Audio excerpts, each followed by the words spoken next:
आपण सर्व आज इथं आल्याबद्दल आपले मनापासून धन्यवाद. जसं आपण आल्यापासून फूड सेफ्टीच्या बाबतीत किंवा ड्रगच्या बाबतीत आपण जे मिशन ठरवलेलं आहे, safe food safe drug safe Maharashtra, त्या अनुषंगाने आपण जशा वेगवेगळ्या सेक्टरमध्ये कारवाई घेतोय तशाप्रमाणे आपल्या कारवाया पुढे चालू आहेत. त्यामध्ये प्रथमतः आपण प्रोहिबिटेड आयटम, त्याच्यानंतर HRE ऑर्डर, त्यानंतर दूध आणि दुग्धजन्य पदार्थ, त्यानंतर आपण स्कूलमधलं जे बॅलन्स डाएट आणि nutritious food to school going children याच्याबद्दल आदेश काढले. त्याचं इम्प्लिमेंटेशन चालू आहे. महाराष्ट्रामध्ये गेल्या 2 महिन्यात त्याप्रमाणे 2 कारवाया चालू आहेत आणि त्याचे परिणाम आपल्याला दिसत आहेत.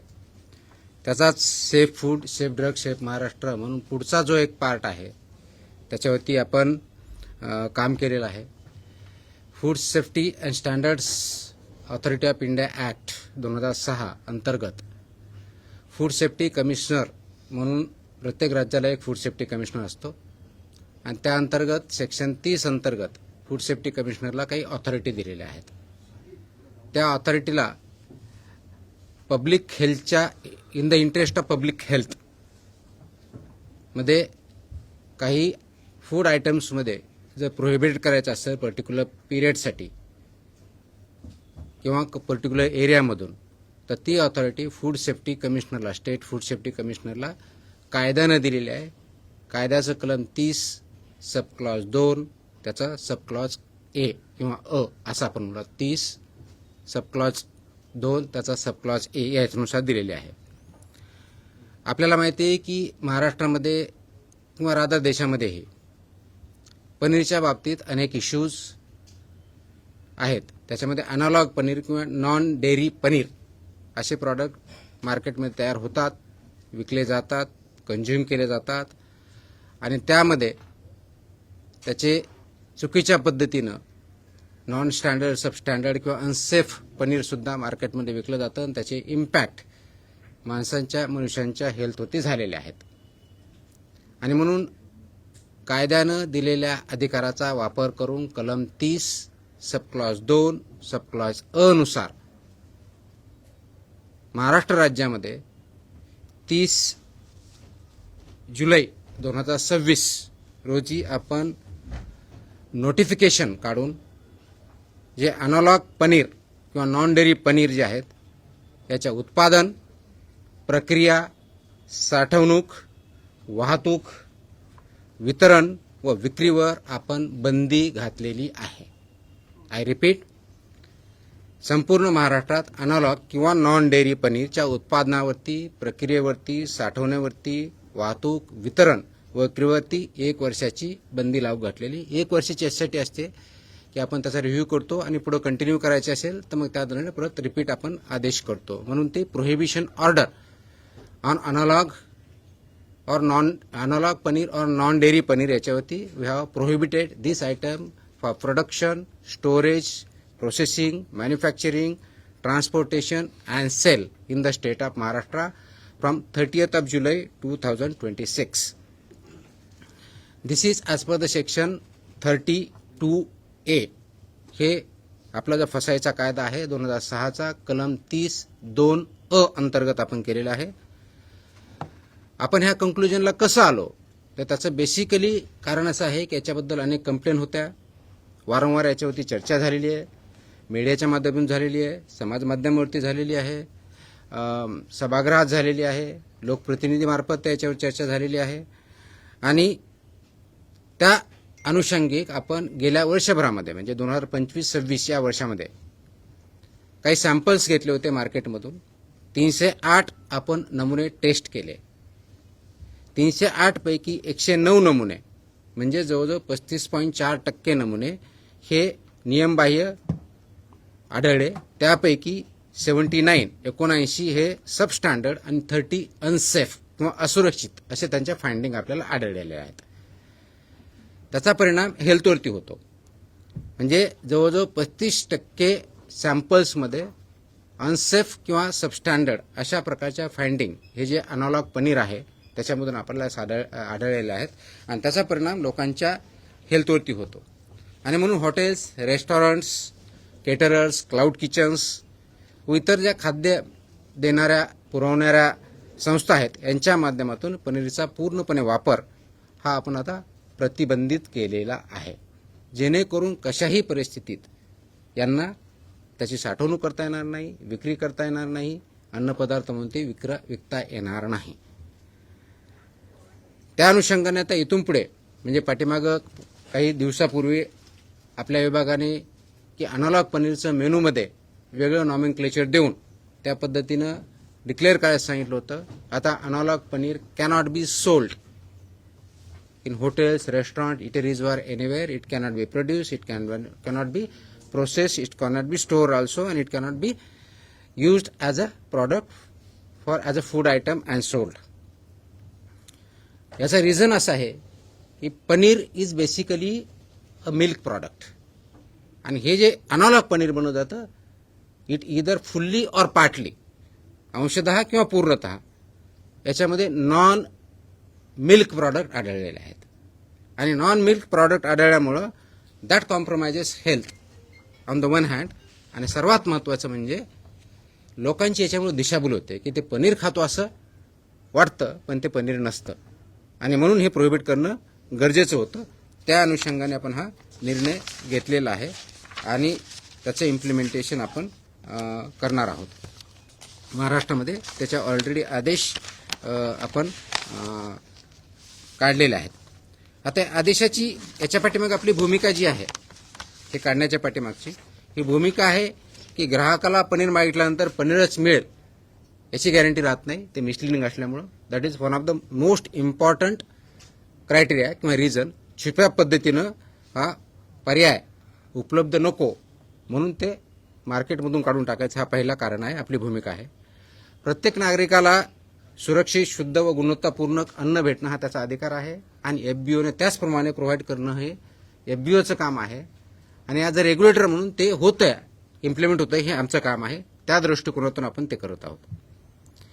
हे जे सुरक्षित अन्न आणि सेफ किंवा गुणवत्तारक आहे तर हे भारतीय राज्यघटनेच्या कलम 21 आणि 47 याच्यानुसार केलेलं आहे. सुप्रीम कोर्ट आहे ज्याच्यामध्ये अनेक जजमेंट आहेत आणि कलम 47 जे आहे त्याच्यानुसार हे स्टेट इज एम्पावर्ड, त्यांची जबाबदारी आहे की सुरक्षित अन्न पुरवणं हे त्या दृष्टीने स्टेटने प्रयत्न करणं हे अपेक्षित आहे. आणि त्या अनुषंगाने ओव्हरऑल आपली जर भूमिका काय असेल तर ते फक्त कायद्याची केवळ अंमलबजावणी न करता ती समाजाप्रती शासनाची बांधिलकी आहे या दृष्टिकोनातून हे आदेश आपण काढलेले आहेत. दुसरा मुद्दा येतो याची व्याप्ती, याचा स्कोप किती आहे. तर संपूर्ण राज्यामध्ये आपण याची व्याप्ती आहे. याच्यामध्ये अनालॉग नॉन डेअरी पनीर याची उत्पादन असेल, प्रक्रिया असेल, साठवणूक असेल, वाहतूक असेल, वितरण व विक्रीवर आपण 1 वर्षासाठी बंदी घातलेली आहे किंवा प्रतिबंध केलेला आहे.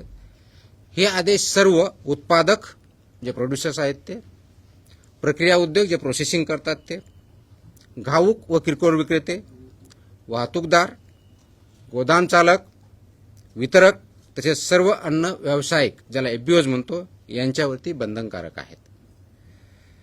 Hotels, restaurants, caterers, cloud kitchens, भोजनालये यांना अनालॉग पनीरचा वापर, साठा वा विक्री करता येणार नाही किंवा सेवा देण्यात येणार नाही हा आदेश. कोणतीही व्यक्ती, संस्था किंवा अन्य व्यावसायिक या आदेशातून सूट असल्याचा दावा करू शकणार नाही. हे त्याची आदेशाची व्याप्ती आहे. याचे वैशिष्ट्य मी आता जसं सांगितलं कलम 30 सबकलम 2 त्याचा सबक्लॉज अ यानुसार आहे. आताच मी आकडेवारी जशी सांगितली जवळजवळ 35.4% आपल्याला सबस्टँडर्ड आणि अनसेफ याच्यामध्ये आढळलेले आहेत. सर्वात महत्त्वाचं फाइंडिंग जे आलेलं आहे त्यामध्ये कोणत्या प्रकारचे आहेत, बीआर रिडिंग जे आहेत आणि आयोडीन मूल्य हे मानकापेक्षा जास्त सापडलेलं आहे. पण सर्वात महत्त्वाचा जो भाग सापडलेला आहे स्निग्धांश किंवा प्रोटीन याच्याऐवजी इन्स्टेड ऑफ प्रोटीन वनस्पती चरबी जास्त प्रमाणात आढळले आहे. जिथं म्हणजे मिल्क प्रोटीन वापरणं अपेक्षित आहे तिचं वनस्पती चरबी ही सापडलेली आहे आणि that is not good for the human health. तर हा त्याच्यातला खूप महत्त्वाचा भाग आहे. त्याच्यामुळं सर्वात मेजर कारण जर असेल तर ते आपल्याला आहे ज्याच्या आधारे आपण हा आदेश निर्गमित केलेला आहे. पनीर हा जो आपले रेग्युलेशन्स आहेत फूड सेफ्टी ॲक्ट अंतर्गत जे मी सांगितलं आहे की 28 पैकी 22 रेग्युलेशन जे आहेत फूडच्या बाबतीतले आहेत, त्याच्या रेग्युलेशन नंबर 2.1.16 2.1.16 अंतर्गत मानकीकृत दुग्धजन्य पदार्थ आहे. अनालॉग पनीरसाठी कोणतंही स्टँडर्ड नाही. इट इज नॉट स्टँडर्डाइज और it is not define as per the standards. आणि म्हणून अनेक ज्या सुप्रीम कोर्टाच्या अगोदर डिसिजन झाले 2016 मध्ये, त्याच अनुषंगानं सेंट्रल ॲडवायझरी कमिटी जी सेंट्रल लेवलच्या CEO फसाईचे जे असतात त्यांच्या अध्यक्षतेखाली असते आणि सर्व राज्याचे आयुक्त, अन्न सुरक्षा आयुक्त हे त्याचे मेंबर्स असतात. याच्यामध्ये चर्चा पण झालेली होती. 48व्या बैठकीमध्ये चर्चा झालेली होती. त्या बैठकीमध्ये याच्या सांगोपांग चर्चा झाल्यानंतर हे आढळले की हे this is not in the interest आणि it is not good for the public health, हे त्याच्यात कन्क्लुजन होतं. त्याचाही आधार आपल्या आदेशामध्ये आपण घेतलेला आहे. आणि म्हणून प्रामाणिक उद्योग, सुरक्षित उद्योग अशा दृष्टिकोनातून पनीर जे बाकीचे आयटम जे मानकानुरूप म्हणजे ॲज पर द स्टँडर्ड्स जे आहेत, तसेच स्वतंत्र मानक असलेली उत्पादने जसं टोफू असेल, सोया आहे, यांच्यावर कोणताही परिणाम होत नाही. अंमलबजावणी आणि उत्तरदायित्व याबाबतीत असं आहे की राज्यभरात याच्याबद्दल आम्ही विशेष तपासणी मोहीम राबवणार आहोत. विशेष करून उत्पादन केंद्र, गोदामं, घाऊक बाजारपेठा, किरकोळ विक्री केंद्र व खाद्यसेवा स्थापना म्हणजे ज्याला हॉटेल, रेस्टॉरंट, इटरीज म्हणून, या सर्वांवरती विशेष मोहीम आम्ही याच्यात राबवणार आहोत. संशयित उत्पादनाचे नमुने संकलन करणे, जप्ती करणे, नाश करणे, कायदेशीर कारवाई करणे, दंड करणे, ह्या सर्व याच्यामध्ये आणि त्याचबरोबर प्रॉसिक्युशन करणे, ह्या सर्व याच्यामध्ये कारवाया होतील. सर्व जॉईंट कमिशनर, असिस्टंट कमिशनर कम डेजिग्नेटेड ऑफिसर आणि FSO यांना कारवाई निर्देश आपण दिलेले आहेत. आणि सार्वजनिक आरोग्य, ज्याला पब्लिक हेल्थ किंवा in the interest of public health ज्याला म्हणू, याच्याशी कशाही परिस्थिती कॉम्प्रोमाइज करणार नाही किंवा कुणाला सुटही याच्यातून भेटणार नाही. आमचं आव्हान असं आहे की ग्राहकांना ज्या आपण खाद्यसेवा देतो त्याच्यामध्ये कशाही परिस्थितीमध्ये ओरिजिनल पनीर किंवा दुधापासून बनलेलं पनीर याचाच वापर ज्या सेवा देणाऱ्या संस्था आहे, ज्याला हॉटेल्स, रेस्टॉरंट, इटरीज किंवा इतर ज्या कोणी असतील त्यांनी करावा. अनालॉग पनीर किंवा नॉन डेअरी पनीरचा वापर करू नये. पॅकवर जे असतं ते पॅकिंगचे सुद्धा जे नॉर्म्स आहेत ते नॉर्म्स 100% पाळले पाहिजेत त्या पॅकेजिंग नॉर्मनुसार. आणि त्याचप्रमाणे पनीरची लेबलवरती घोषणा पण तशा असाव्यात. अनालॉग पनीर म्हणून विकल्यास शंका असल्यास जे आपलं सांगितलं की आपला जो टोल फ्री क्रमांक आहे याच्यावरती किंवा आपलं जे पोर्टल आहे कंप्लेंटचं याच्यावरती कंप्लेंट करावी. आणि कशाही परिस्थितीत त्याच्यामध्ये आपण कॉम्प्रोमाइज करणार नाही की ज्याच्यामुळे सार्वजनिक आरोग्यास धोका निर्माण होईल. आता हे करत असताना याच्यामध्ये दंडात्मक तरतुदी आहेत, प्रॉसिक्युशन पण आहे आणि स्विफ्ट कारवाई आपण याच्यामध्ये करणार आहोत. आणि म्हणून हे जे निर्देश दिले गेलेले आहेत हे नोटिफाय आपण करतो. जसं की याच्या अगोदरचं आपण जर नोटिफिकेशन बघितलं असेल तर ते होतं गुटख्याच्या बाबतीत, पान मसाल्याच्या बाबतीत. हे दुसरं नोटिफिकेशन आहे ज्याच्यामध्ये आपण हे प्रोहिबिटेड केलेलं आहे. कदाचित भारतामधलं आपलं पहिलं राज्य असेल ज्याच्या माध्यमातून हे आपण हे प्रोहिबिट केलेलं आहे. त्याचं इम्प्लिमेंटेशन आपण चालू केलेलं आहे. या अनुषंगाने आजच्या प्रेस कॉन्फरन्सचा एक दुसरा विषय आहे, तो आहे गेल्या 2 महिन्यात, सर्वसाधारणपणे 2 महिन्यामध्ये 25 मे पासून 31 जुलैपर्यंत या कार्यकाळामध्ये सर्वसाधारण आपल्या काय कारवाया झाल्या फूडच्या बाबतीत. कारण ड्रगच्या बाबतीत ऑलरेडी मी प्रेस नोट दिली होती. फूडच्या बाबतीत आपण कोणत्या कोणत्या कारवाया केल्या त्या बाबतीत आपण जर प्रमुख बाबी बघितल्या त्याचीही प्रेस नोट आहे. म्हणजे या 2 प्रेस नोट असणार आहेत. एक आपल्या पनीरच्या बाबतीतली आणि दुसरी आपण केलेल्या कारवायाच्या बाबतीतली, फूडच्या बाबतीतली. एकूण आपण अन्न आस्थापना ज्या आहेत महाराष्ट्रामध्ये 25 मे ते 31 जुलै या काळामध्ये तपासणी केलेल्या म्हणजे इन्स्पेक्शन ज्याला म्हणू आपण त्या आस्थापनाची संख्या आहे 3137. आय रिपीट, आस्थापनांची इन्स्पेक्शन केलेल्या आस्थापनांची फूडच्या बाबतीतली तपासणी संख्या आहे 3137. I repeat, number of inspections carried out in food establishment is 3137, and this period I am talking about only 25th May to 31st of July. Improvement notice of this, याच्यापैकी सुधारणांना notice दिलेल्या आस्थापना आहेत 764, 764,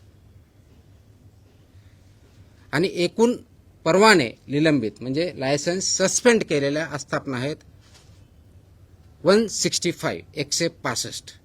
सो 3137 जे आहेत ते इन्स्पेक्शन्स, 764 त्याच्यापैकी improvement notices आणि 165 परवाने निलंबित. ही आपली सर्वसाधारण पहिली माहिती. दुसरा पार्ट, याच्यामध्ये अन्नसाठा जप्त करणे किंवा त्याच्यातला जो असतो जिथं आपल्याला सीज करून ठेवायचा असतो सीज करणे, आणि जिथं आवश्यक असेल डिस्ट्रक्शन करायचं ते डिस्ट्रॉय करणे. याची क्वांटिटी जी आहे ती आहे 28,66,096 किलो. I repeat, 28,66,096 kilo. त्याची किंमत सर्वसाधारणपणे 55.72 कोटी आहे. 55,72,00,000. हॉटेल्स, रेस्टॉरंट, इटरीज या बाबतीतमध्ये एकूण तपासणी आपण या काळामध्ये 890 केल्या. 890 हॉटेल्स, रेस्टॉरंट, इटरीज यांचे इन्स्पेक्शन आपण महाराष्ट्रामध्ये 890 केल्या. Out of which improvement notices were given to 329, 329 यांना सुधारणा नोटीस आपण दिल्या, आणि परवाने निलंबित 116 जणांचे केले. So licenses suspended of HREs are 160. Improvement notice are given to 329. Out of the total inspected hotel and restaurant is 890. Prohibited item च्या बाबतीत जे आहेत, म्हणजे आता प्रोहिबिटेड आयटम, आता अनालॉग पनीर ऍड झाला, पण अगोदर आपण जे कारवाई करत होतो ती आपल्या जे गुटखा आणि ह्या बाबतीत आहे त्या बाबतीत त्याच्या आस्थापना आपण ज्या आढळल्या 658, त्याच्या किमतीचा साठा जो आहे सर्वसाधारणपणे जो तो जप्त केला आपण तर 15 कोटी प्लस 15 कोटी 11 लक्ष समथिंग. FIR त्याच्यामध्ये आपण केले 519, 519 FIRs. Arrested persons in this याच्यामध्ये आहेत अटक झालेल्या व्यक्ती 701, 701, 701 व्यक्तींना याच्यामध्ये अरेस्ट झाली. टोटल आस्थापना सील केल्या 407, 407, आणि जप्त वाहनांची संख्या 78 याच्यामध्ये. तर प्रोहिबिटेडमध्ये खूप मोठ्या प्रमाणात आपण कारवाई केलेली याच्यातून दिसून येतं. आता एक थोडक्यात, कारण याचे डिटेल्स फक्त आपण एवढी कारवाई केली म्हणून सांगणार नाही, तर मेजर त्याच्यातल्या ज्या कारवाई आहेत मेजर 4-5 सेक्टरमधल्या त्या आपण थोडक्यात जाणून घेऊ. आता मी सांगितलं तो मी रिपीट करणार नाही. तर टोटल याच्यामध्ये फक्त आपण बघितलं थोडक्यात एकूण आस्थापना तपासणी 3,137, improvement notices 764, licence suspension 165, almost 55 crores rupees seizure of food products or destruction. FIRs total 532, and arrested people 714, 714. दूध, मिल्क या प्रॉडक्टवरती आपण केलेल्या कारवाया त्याच्या बाबतीत ज्या आस्थापना आहेत त्याच्या बाबतीतल्या टोटल इन्स्पेक्शन्स ऑफ मिल्क इस्टॅब्लिशमेंट 487, 487 ह्या टोटल पैकी आहेत. ह्या वेगळ्या नाहीत, म्हणजे 3,137चा पार्ट म्हणजे मिल्क मधला जो आहे तो. इम्प्रूव्हमेंट नोटीस गिवन टू 218, सुधारणा नोटीस 218 दूध आस्थापना ज्या आहेत त्यांना दिली. Licence cancelled 33 licences suspended, not cancelled, suspended licence 33, and FIRs 11. I will not go into its financial detail, it is given in the table, press नोटमध्ये पण आहे. दुग्धजन्य पदार्थ, मिल्क प्रॉडक्ट्स आता जो बोललो ते दूध, आता जे बोलणार आहे ते दुग्धजन्य पदार्थ म्हणजे मिल्क प्रॉडक्ट्स, याच्या आस्थापना आपण तपासल्या 476. याच्यामध्ये इम्प्रूव्हमेंट नोटीस दिल्या 196, लायसन्स सस्पेंड केले 16, FIRs फाइल 2. ऑफकोर्स त्याची किलो किंमत वगैरे त्याच्यात दिलेली आहे, you can read into it. Hotels, restaurant, eateries, total inspections 890, improvement notice 329,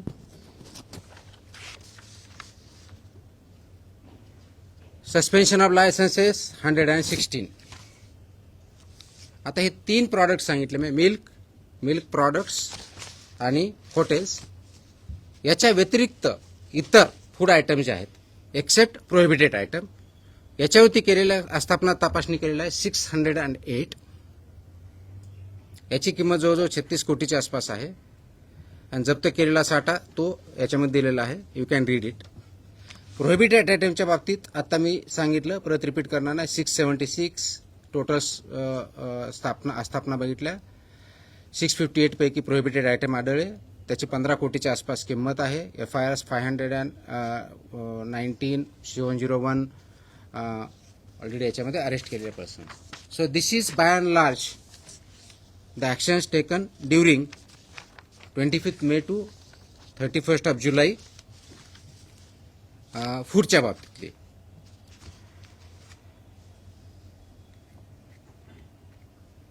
बऱ्याच वेळेस असाही गैरसमज झाला किंवा इंटरप्रिटेशन केलं झालं की लायसन्स सस्पेंड केलं म्हणजे कायमस्वरूपी बंद केलं. नो, लायसन्स सस्पेन्शन हा भाग वेगळा आहे, लायसन्स कॅन्सलेशन हा त्याचा पुढचा. कॅन्सल केलं की कायमस्वरूपी बंद. सस्पेन्शन केल्यानंतर त्यांचं कंप्लायन्स केल्यानंतर हिअरिंग होते आणि हिअरिंग नंतर त्याच्यावरती डिसिजन होतात. तर ह्याच्यापैकी ज्या 165 लायसन्स सस्पेंड झाले त्याच्यापैकी माझ्याकडे 103 अपील फाईल झालेले आहेत. आय रिपीट, 103 165 पैकी. त्याच्यापैकी ज्यावेळेस माझ्याकडं अपील फाईल होतं आणि अपील फाईलनंतर ते सांगतात की आम्ही कंप्लायन्स केलेला आहे, असा रिपोर्ट ते ज्यावेळेस सबमिट करतो, कोण, FBO, ते सबमिट केल्यानंतर मी डेजिग्नेटेड ऑफिसर किंवा असिस्टंट कमिशनर यांना हे निर्देश देतो की ह्या जो त्यांचा रिपोर्ट इन्स्पेक्शन तुम्ही जो ओरिजिनल केलं होतं त्याच्या अगेन्स्ट त्यांनी जो कंप्लायन्स केलेला असं म्हणतात त्याचं इन्स्पेक्शन करून मला रिपोर्ट द्यायचा. तो रिपोर्ट ते रिइन्स्पेक्शन करतात किंवा क्रॉस व्हेरीफाय करतात, त्याच्या अगेन्स्ट त्यांचा रिपोर्ट येतो आणि मग यांचं FBOचं म्हणणं आणि आलेला रिपोर्ट याच्या आधारे मी हिअरिंग घेतो आणि त्याच्यावरती माझा फायनल निर्णय देतो. तर 103 ज्या अपील फाईल केल्या त्याच्यामधल्या मी दर मंगळवारी माझा डेट ठरवलेला आहे, ज्या दिवशी मी अपीलचं हिअरिंग घेतो. त्याच्यापैकी 30 ज्या सस्पेंड केलेलं लायसन्स त्याच्यामध्ये इंटरिम स्टे दिलेला आहे. म्हणजेच काय, सस्पेन्शन लायसन्स केलेलं आहे तर त्याच्यावरती they can start there operations because त्यांनी कंप्लाय केलेला प्रायमरी मला दिसणार. फायनल ऑर्डर त्याच्यामध्ये मी करणार आहे, कारण त्याच्यामध्ये काही छोट्या छोट्या जर गोष्टी राहिलेल्या असतील तर त्याच्यावरती मी त्यांचं उत्तर मागतो, त्यांचा कंप्लायन्स मागतो आणि फायनली मी त्याच्यावरती करतो. रिझर्व्ह फॉर ऑर्डर 38 केलेले आहेत आणि 35 त्याच्यामध्ये पेंडिंग आहेत. तर त्याच्यामुळे सस्पेन्स केलं की आमचा बिझनेस कायमस्वरूपी बुडाला, आमच्यावरती नुकसान झालं हे म्हणण्याची कोणतीही गोष्ट नाही. तुम्हाला वेळ दिलेला असतो, त्या वेळेमध्ये कंप्लाय करणं अपेक्षित असतं. त्याच्यावरती जी कायद्यानं दिलेली प्रक्रिया आहे ती राबवून त्याच्यावरती हिअरिंग घेतली जाते आणि हिअरिंगच्या अंती त्याच्यावरती निर्णय दिला जातो. आवश्यकतेनुसार इंटरिम स्टे जसं आता मी सांगितलं त्याप्रमाणे स्टे पण दिला जातो. याच्यामध्ये जर आपण बघितलं तर हॉटेल, रेस्टॉरंट, इटरीच्या बाबतीत किंवा काही क्लबच्या बाबतीत HREचाच पार्ट आहेत किंवा डेअरीच्या बाबतीत सस्पेन्शन केलं त्यावेळेसची परिस्थिती आणि सस्पेन्शन केल्यानंतरची परिस्थिती, त्यांनी ज्यांनी इम्प्रूव्हमेंट केलेलं आहे त्याच्यामध्ये खूप ड्रास्टिक फरक पडलेला काही बाबतीत मला आढळलेला आहे. त्याचे व्हिडिओ काही माझ्याकडे येत आहेत, ते आल्यानंतर मी देईलच प्रेसला. तर आपण पहिला व्हिडिओ किंवा पहिले फोटो आणि नंतरचा व्हिडिओ आणि नंतरचे फोटो बघितले तर आपल्याला ड्रास्टिक फरक दिसेल. कारण माझ्याकडे ज्यावेळेस शेअरिंगला येतं त्यावेळेस सुद्धा फोटो किंवा व्हिडिओ ते स्वतः FBO जे आणत असतात, कारण तो एक एव्हिडन्स आहे ज्याच्या आधारे ते दाखवू शकतात की अगोदर आमची अशी परिस्थिती होती, आता ही परिस्थिती आहे, so we have improved, we have complied, आणि त्याच्या अनुषंगाने आपण तो रेकॉर्डवरती घेतो आणि पुढे काम करत असतो.